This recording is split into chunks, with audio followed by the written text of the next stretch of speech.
नमस्कार, स्वागत है आपका सुपर फास्ट खबरों में। मैं आपके साथ पायल भुयन। शुरुआत करते हैं खबरों की सिलसिले को। IBN 7 के खास कार्यक्रम आज का मुद्दा में रविवार शाम 5 बजे के शो में शामिल दो मेहमानों ने बहस के दौरान ऐसी हरकत की जिसकी जितनी भी निंदा की जाए वो कम है। बहस के दौरान निजी आरोप के बाद नौबत मारपीट तक पहुंच गई। दोनों मेहमानों की ये हरकत निंदनीय है, भर्त्सना के योग्य है।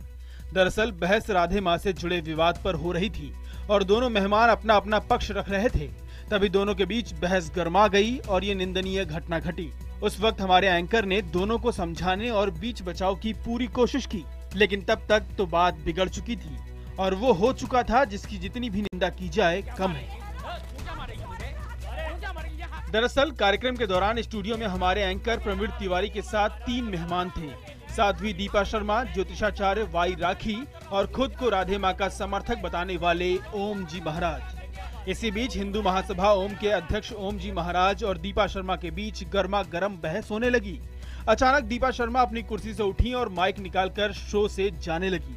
सबको लगा कि दीपा शो छोड़कर जा रही हैं, लेकिन उन्होंने पहले तो ओम जी के कंधे पर जोर से हाथ रखा और फिर उन्हें थप्पड़ लगा दिया।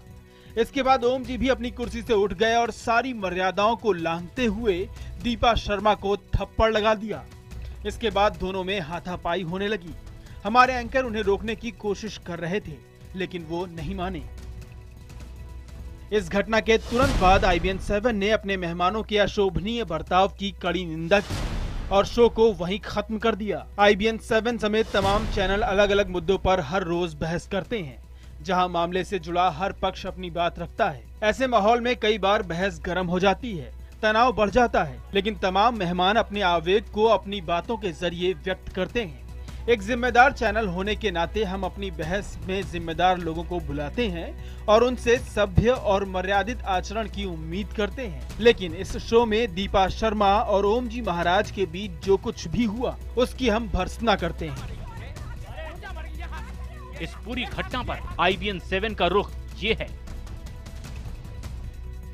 हम लाइव डिबेट में इस तरह की घटना की निंदा करते हैं। लाइव में आने वाले गेस्ट को मर्यादा का ध्यान रखना चाहिए। किसी भी तरह की उत्तेजना में हाथापाई या मारपीट की नौबत नहीं आनी चाहिए। दर्शकों के लिए होने वाली बहस में मेहमानों को मर्यादा नहीं भूलनी चाहिए।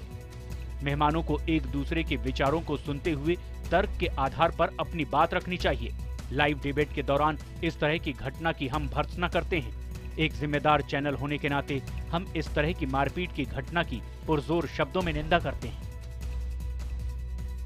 IBN 7 के कार्यक्रम के दौरान हुई इस अमर्यादित घटना की पत्रकार जगत से जुड़े दिग्गजों ने सख्त निंदा की है। जिस तरीके से ओम जी महाराज और दीपा शर्मा के बीच हाथापाई की नौबत आ गई कैमरे के सामने लाइव डिबेट शो में, वो बेहद निंदनीय है, बेहद अफसोसजनक है, बिल्कुल नहीं होना चाहिए था। इंडियन इलेक्ट्रॉनिक मीडिया एक बहुत बड़ा काम कर रहा है स्टूडियो डिस्कशन करा के। इसका सबसे बड़ा लाभ ये होता है कि हम उनको उनके सामूहिक चेतना जगाते हैं। ऐसे में कुछ असंयमित लोग अगर इस तरह की घटनाओं का अंजाम देंगे तो मेरे ख्याल से ये एक सभ्य समाज का ये परिचायक नहीं है। धर्म गुरुओं ने भी लाइव बहस के दौरान खुद को धर्म गुरु बताने वाले इन मेहमानों के बर्ताव को बचकाना बताते हुए उसकी आलोचना की है। इस प्रकार से राष्ट्रीय चैनल पर किसी भी प्रकार की त्रुटि होना तो बहुत दूर की बात है। अगर ये झगड़े जैसी बात सुनाई देती है तो शायद मुझे लगता है ये आध्यात्मिक जगत के लिए बेहद चिंतन का विषय है। एनडीए में सीटों के बंटवारे को लेकर अब तक कोई फैसला नहीं हो पाया है। दिल्ली में आज बिहार बीजेपी कोर ग्रुप की बैठक होगी। इसमें बिहार के सभी नेता भाग लेंगे। इससे पहले एनडीए में अभी भी मांझी की फांस दिखाई दे रही है। चुनाव की तारीखों के ऐलान के बाद भी एनडीए अभी तक सीटों का बंटवारा करने में कामयाब नहीं हुई है। सूत्रों के मुताबिक फॉर्मूला तकरीबन तय होने के बावजूद अब जीतन राम मांझी ज्यादा सीट की जिद पर अड़ गए हैं। इसीलिए उन्होंने आज सुबह बिहार वापस जाने का कार्यक्रम भी टाल दिया है। अब ऐसा माना जा रहा है कि मांझी आज सीटों पर आखिरी फैसला करके ही पटना लौटेंगे। बिहार चुनाव को लेकर रविवार को भी एनडीए में सीटों का बंटवारा नहीं हो सका। पूरे दिन कभी बीजेपी के नेता मांझी को मनाते दिखे तो कभी मांझी बीजेपी अध्यक्ष अमित शाह और अनंत कुमार के साथ बैठक करते रहे। आखिरकार रविवार देर रात को बीजेपी नेता अनंत कुमार, धर्मेंद्र प्रधान और भूपेंद्र यादव जीतन राम मांझी से मिलने बिहार भवन पहुंचे। जीतन राम मांझी के बेटे प्रवीण कुमार सुमन को मखदूमपुर थाने से जमानत दे दी गई। रविवार सुबह पटना से गया आने के दौरान मखदूमपुर के पास जांच के दौरान प्रवीण के पास से 4,65,000 रुपए कैश मिले थे, जिसके बाद प्रवीण को बिहार पुलिस ने हिरासत में ले लिया था। वहीं इस पैसे के बारे में जीतन राम मांझी के बेटे ने सफाई दी है कि ये पैसा घर बनवाने के लिए वो कॉन्ट्रैक्टर को देने के लिए जा रहे थे। मुंबई लोकल ब्लास्ट केस में दोषी करार दिए गए 12 लोगों को मकोका की स्पेशल अदालत आज सजा सुनाएगी। सरकारी पक्ष की मांग है कि सभी दोषियों को कड़ी से कड़ी सजा दी जाए ताकि पीड़ितों को इंसाफ मिल सके। शुक्रवार को 11 जुलाई 2006 में मुंबई की लोकल ट्रेनों में हुए सीरियल बम धमाकों के 9 साल बाद मकोका कोर्ट ने फैसला सुनाते हुए गिरफ्तार किए गए 13 आरोपियों में से 12 लोगों को गुनहगार करार दिया था। मकोका कोर्ट ने इन 12 आरोपियों को आईपीसी की धारा 20B, 302 और मकोका की धारा के तहत दोषी पाया था, जबकि अब्दुल वाहिद नाम के एक आरोपी को बरी कर दिया गया था। शुक्रवार को आए कोर्ट के फैसले के बाद पीड़ितों ने खुशी जताते हुए दोषियों को फांसी दिए जाने की मांग की थी। बता दें कि 2006 में हुए सीरियल धमाकों में 187 लोगों की मौत हुई थी। 11 जुलाई 2006 को 11 मिनट के भीतर लोकल ट्रेनों में एक के बाद एक 7 धमाकों से मुंबई दहल गई थी। ब्लास्ट शाम 6:24 से लेकर 6:35 के बीच हुए थे। दिल्ली में एक बार फिर गैंगरेप की घटना ने लोगों को दहलाकर रख दिया है। दिल्ली के अमन विहार में एक नाबालिग लड़की को अगवा कर उसके साथ 2 लोगों ने बलात्कार किया। बताया जा रहा है कि 11वीं क्लास में पढ़ने वाली छात्रा को वहीं पास में रहने वाले 2 युवकों ने अगवा किया और फिर बंधक बना लिया। दोनों ने दिन भर उसके साथ बारी बारी से कई बार रेप किया। जिस घर में लड़की को बंधक बनाकर रखा गया था उसके बाहर ताला लगा हुआ था। लोगों ने शक होने पर ताला तोड़ा। वहां एक कमरे में दोनों लड़के थे तो दूसरे कमरे में लड़की मिली। लड़की के मुंह में कपड़ा ठूसा हुआ था और उसके हाथ पैर बांधे हुए थे। पुलिस ने दोनों लड़कों को गिरफ्तार कर लिया है। प्याज को लेकर राजस्थान के कृषि मंत्री प्रभुलाल सैनी ने बेतुका बयान दिया है। हनुमानगढ़ में एक बैठक के दौरान जब मंत्री जी ने किसान से पूछा कि सबसे ज्यादा खाने वाली चीज क्या है, किसान ने जवाब दिया कि प्याज है। इस पर मंत्री जी बेदक गए और किसान को प्याज पर नसीहत देते हुए कहा कि प्याज नहीं खाओगे तो मर नहीं जाओगे। और ये इतना कोई एसेंशियल पार्ट भी नहीं है आपका, प्याज मर जाओगे आप नहीं खाओगे तो क्या फर्क पड़ेगा 5 दिन बाद खाने। प्रधानमंत्री नरेंद्र मोदी अपनी अमेरिका यात्रा के दौरान फेसबुक के सीईओ से मुलाकात करेंगे। फेसबुक के सीईओ मार्क जुकरबर्ग ने फेसबुक पर जानकारी दी है कि पीएम मोदी 27 सितंबर को अमेरिका की यात्रा के दौरान फेसबुक के हेडक्वार्टर आएंगे। मार्क जुकरबर्ग ने फेसबुक पर लिखा है कि मैं भारत के प्रधानमंत्री नरेंद्र मोदी के आने के बारे में जानकर बेहद उत्साहित हूँ। पीएम मोदी इस महीने के आखिर में फेसबुक हेडक्वार्टर आएंगे और टाउन हॉल में सवाल जवाब के कार्यक्रम में भाग लेंगे। पीएम नरेंद्र मोदी और मार्क जुकरबर्ग आर्थिक और सामाजिक मामलों को लेकर भी चर्चा करेंगे। जुकरबर्ग ने ये भी लिखा कि मेरे लिए ये गर्व की बात है कि मैं फेसबुक दफ्तर में उनका स्वागत कर सकूंगा। पीएम मोदी ने फेसबुक के सीईओ जुकरबर्ग का ट्विटर पर शुक्रिया अदा किया है। पीएम मोदी ने लिखा है कि मैं 27 सितंबर को फेसबुक हेडक्वार्टर में टाउन हॉल सवाल जवाब कार्यक्रम के लिए मार्क जुकरबर्ग को आमंत्रण देने के लिए उनका शुक्रिया अदा करता हूं। टाउन हॉल सवाल जवाब का कार्यक्रम आपके सहयोग के बिना अधूरा रहेगा। अपने सवाल आप फेसबुक या नरेंद्र मोदी मोबाइल ऐप पर भी शेयर कर सकते हैं। रविवार को झाबुआ में घटनास्थल का जायजा लेने पहुंचे मुख्यमंत्री शिवराज सिंह चौहान को कड़े विरोध का सामना करना पड़ा। उनके पहुंचते ही वहां इकट्ठी भीड़ ने सरकार के खिलाफ नारेबाजी की। आपको बता दें कि कल एक होटल में हुए धमाके में 79 लोगों की मौत हो गई थी। वहीं झाबुआ में रविवार कांग्रेस ने भी बंद बुलाया था। इससे पहले गोदाम मालिक और बीजेपी नेता राजेंद्र कसावा के खिलाफ पुलिस ने इस मामले में केस दर्ज कर लिया है। शनिवार हुए धमाके के बाद से ही राजेंद्र कसावा फरार चल रहा है। इन्हीं के गोदाम में विस्फोटक रखे हुए थे। झाबुआ में हुए धमाके में एक ही परिवार के 4 लोगों की मौत से उस परिवार पर दुखों का पहाड़ टूट पड़ा है। इस हादसे में परिवार के 4 लोग जख्मी भी हुए हैं। रोता कलपता ये परिवार अपनों के बिछड़ने से गमज़दा है। उनकी मांग है कि बीजेपी के नेता राजेंद्र कसावा को फांसी की सजा दी जाए। उनका आरोप है कि राजेंद्र अवैध तरीके से विस्फोटक बेच रहा था। स्थानीय लोगों का आरोप है कि जन सुनवाई के दौरान उन्होंने डीएम को कसावा के घर से अवैध विस्फोटक बांटे जाने की बात बताई भी थी। पत्नी से मारपीट के आरोपी दिल्ली के पूर्व कानून मंत्री और आम आदमी पार्टी के विधायक सोमनाथ भारती के घर के बाहर पुलिस ने नोटिस चस्पा कर दिया है। पूछताछ के लिए सोमनाथ भारती के सामने न आने के बाद पुलिस ने उनके घर के बाहर नोटिस चिपका दिया है। पुलिस एक बार पहले भी नोटिस दे चुकी है। उधर उनकी पत्नी लिपिका ने कहा है कि मुख्यमंत्री अरविंद केजरीवाल को अपने दोस्त और साथी विधायक को समझाना चाहिए कि वो पुलिस की जांच में सहयोग करें। वहीं बीजेपी ने सोमनाथ भारती को सरेंडर करने की नसीहत दी है। गृह मंत्री राजनाथ सिंह ने लद्दाख का दौरा रद्द कर दिया है। बिहार चुनाव को लेकर केंद्रीय चुनाव समिति की बैठक के कारण दौरा रद्द कर दिया गया है। उससे पहले गृह मंत्री 15 से 17 सितंबर तक लद्दाख के सीमा चौकियों का दौरा करने वाले थे।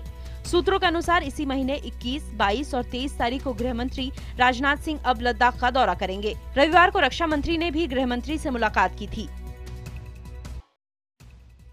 डेंगू के बढ़ते मामलों पर लगाम लगाने के लिए दिल्ली के स्वास्थ्य मंत्री सत्येंद्र जैन ने रविवार को सभी जिला अधिकारियों और डिविजनल कमिश्नर्स के साथ इमरजेंसी बैठक की। साथ ही सत्येंद्र जैन ने अस्पतालों का दौरा किया और इंतजाम का जायजा लिया। दरअसल दिल्ली में डेंगू के दंश से 7 साल के मासूम की मौत और उसके बाद उसके मां बाप की आत्महत्या के बाद अब केजरीवाल सरकार नींद से जागी है। बता दें कि डेंगू में अब तक 10 लोगों की मौत हो चुकी है और 1259 लोग डेंगू केस में पॉजिटिव पाए गए हैं। दिल्ली में डेंगू से 7 साल के मासूम की मौत के बाद IBN-7 ने दिल्ली के 3 बड़े सरकारी अस्पतालों का रियलिटी चेक किया है। IBN-7 की टीम ने दिल्ली नगर निगम के स्वामी दयानंद अस्पताल, LNJP यानी लोक नायक जयप्रकाश अस्पताल और GTB यानी गुरु तेग बहादुर अस्पताल का रियलिटी चेक किया। इस दौरान पाया गया कि तीनों अस्पतालों में बेड की कमी के चलते एक ही बेड पर 3-3 मरीजों का इलाज हो रहा है। यमन में फंसे 70 भारतीयों को वापस लाने की कोशिशें जारी हैं। विदेश मंत्रालय के प्रवक्ता विकास स्वरूप ने कहा कि यमन में फंसे भारतीयों को वापस लाने के लिए जरूरी कदम उठाए जा रहे हैं। बता दें कि 70 भारतीय मछुआरे 15 दिन से यमन के खोखा पोर्ट पर फंसे हुए हैं, जहां वो सामान पहुंचाने गए थे। फंसे भारतीय मूलतः कच्छ के मांडवी और जामनगर के जोड़िया और तथा सलाया गांव के रहने वाले हैं। इस बीच सिकंदर नाम के एक मछुआरे ने IBN-7 को बताया कि वो भारत सरकार की ओर से मदद का इंतजार कर रहे हैं। सिकंदर ने हमारे चैनल के माध्यम से सरकार से मदद की गुहार लगाते हुए बताया कि यहाँ स्थिति बेहद खराब है और अब तक बचे रहना हमारी खुशकिस्मती है। यहाँ लगातार हमले हो रहे हैं और अब तक किसी प्रकार की मदद हमें नहीं मिली है। सानिया मिर्जा और मार्टिना हिंगिस की जोड़ी ने जीता US ओपन का विमेंस डबल्स खिताब। भारतीय टेनिस स्टार सानिया मिर्जा ने रविवार को न्यूयॉर्क में अपनी जोड़ीदार स्विट्जरलैंड की मार्टिना हिंगिस के साथ मिलकर अमेरिकी ओपन का महिला युगल खिताब जीतकर इस सत्र में लगातार दूसरा और करियर का 5वां ग्रैंड स्लैम अपने नाम कर लिया। शीर्ष वरीयता प्राप्त भारतीय स्विस जोड़ी ने फाइनल मुकाबले में शानदार खेल का प्रदर्शन करते हुए केसी डिलाकुवा और यारोस्लावा श्वेतोवा की चौथी वरीयता प्राप्त जोड़ी को सीधे सेटों में 6-3, 6-3 से हरा दिया। भारतीय टीम के वर्तमान टीम डायरेक्टर रवि शास्त्री का कार्यकाल अगले साल होने वाले T20 वर्ल्ड कप तक के लिए बढ़ा दिया गया है, यानी 2016 ICC T20 वर्ल्ड कप तक भारतीय क्रिकेट टीम बिना किसी कोच के खेलेगी और तब तक रवि शास्त्री डायरेक्टर के तौर पर टीम के साथ जुड़े रहेंगे। इसके अलावा तीनों सहायक कोच का कार्यकाल भी इतने ही समय तक के लिए बढ़ा दिया गया है। दुनिया के सबसे धनी एथलीट फ्लॉयड मेवेदर ने बॉक्सिंग की WBC और WBA चैंपियनशिप फिर से जीत ली है। अमेरिका के लास वेगास में खेले अपने आखिरी मुकाबले में मेवेदर ने आंद्रे बर्तो को हरा दिया। मेवेदर ने सभी 49 मुकाबले जीतने का वर्ल्ड रिकॉर्ड भी बना दिया है। फ्लेविया पेनेटा US ओपन महिला सिंगल्स के चैंपियन बन गई है। इटली की पेनेटा ने अपने ही देश की रॉबर्ट विंसी को फाइनल में 7-6, 6-2 से हरा दिया। इस जीत के साथ ही टेनिस को अलविदा कहकर पेनेटा ने अपने फैंस को हैरान कर दिया।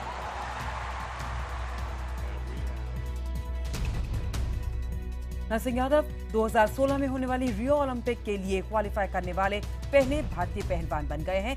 अमेरिका के लास वेगास में हुई विश्व कुश्ती चैंपियनशिप में ब्रॉन्ज मेडल जीतकर नरसिम्हा ने ओलंपिक के लिए क्वालिफाई किया। इंग्लैंड और ऑस्ट्रेलिया के बीच 5वें वनडे में इंग्लिश कप्तान इयान मॉर्गन के सिर में बॉल लग गई। दरअसल मॉर्गन जब बल्लेबाजी कर रहे थे तब उनके हेलमेट पर स्टार्क का एक जोरदार बाउंसर लगा, जिसके बाद वो लड़खड़ा गए और जल्द ही उन्हें अस्पताल ले जाया गया।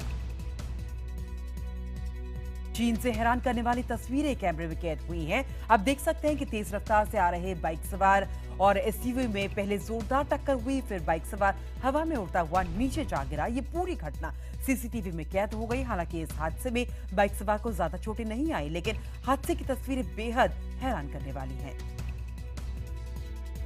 मध्य अमेरिका में बसे देश हॉन्डुरस में इस स्कूल की तस्वीरें आपको दिखाते हैं, जहां करीब जुड़वा बच्चों के 22 जोड़े पढ़ने आते हैं। सुनकर आप हैरान हो गए होंगे, लेकिन ये सच है। हॉन्डुरस के दनली इलाके में जुड़वा बच्चों के इतने ही जोड़े होने की वजह से तो पता नहीं चला क्यों इतने जोड़े होते हैं, लेकिन हर महीने इस इलाके में 4 से 6 जुड़वा बच्चों के जोड़े जन्म जरूर लेते हैं। अमेरिका के कैलिफोर्निया में जंगल में लगी आग ने भयानक रूप ले लिया है। सैन फ्रांसिस्को की लेक काउंटी में आग पर काबू पाने के दौरान 4 दमकल कर्मी बुरी तरीके से झुलस गए। वैली फायर ने शनिवार को लगी आग को देखते 10,000 एकड़ में ये आग फैल गई, अपनी चपेट में पूरी तरीके से इस इलाके को ले लिया है।